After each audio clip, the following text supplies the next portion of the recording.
So today I would like to talk about feeling silenced.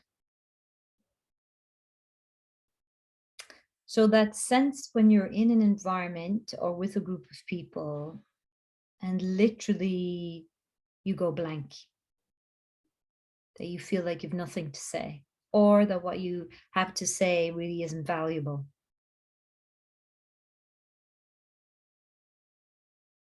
That somehow there's been a conditioning that has taught you what you have to say doesn't matter.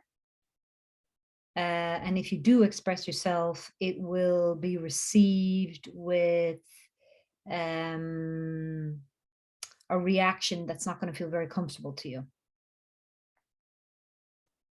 And also that there's a little bit of fear around beginning to speak because you don't know what you're going to say.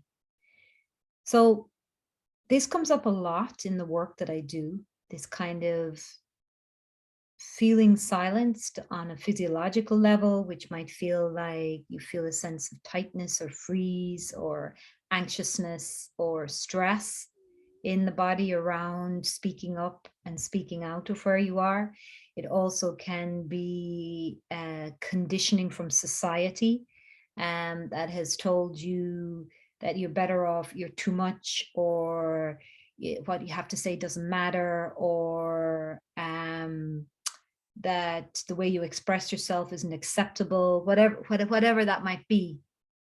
So how do we start to find the voice that starts to have the freedom to move from feeling silenced to moving into stillness, and from that alive, alert stillness, feel the empowerment of the moment to express? So the first protocol there is, what is going to make my physiology, my biology feel secure enough to speak up and speak out? So there are skills in the empowered voice that I teach, where I really work with empowering you to move from feeling silenced to move into stillness, so that you can start to really get a sense of what's happening for you in any given moment. And you can breathe with that, because really there's a stillness that occurs, an alive, alert stillness that occurs ever before you express yourself, because expression is always coming from a response to the external environment. Someone is speaking to me, I'm responding to the context that I'm in.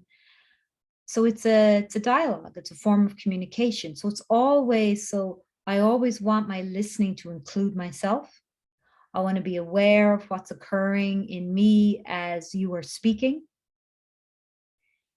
I want to be able to breathe with that, and then I want to be able to express out of that. So this is some of the work that we do in the empowered voice that I teach, which is a 10-week course, and it goes on for 2 hours once a week.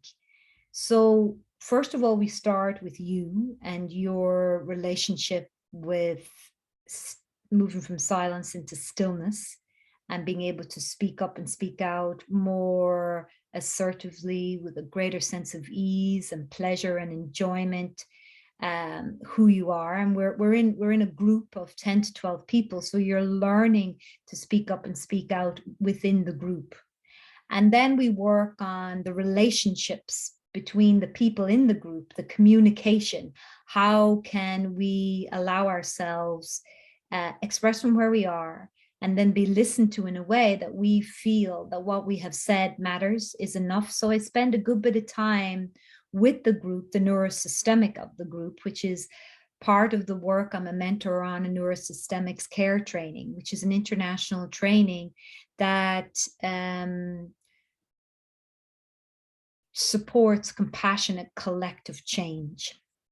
And in that, a lot of the work is around working with the relational field within a group, and how do you empower groups and communities of people to be able to speak from where they are, no matter how complicated, and there be room and space within the group for that to be acknowledged, that it matters. no matter how complex what is being offered. So this takes a bit of training, as you can imagine. So if this sounds like something you would enjoy, come join me on the Empowered Voice.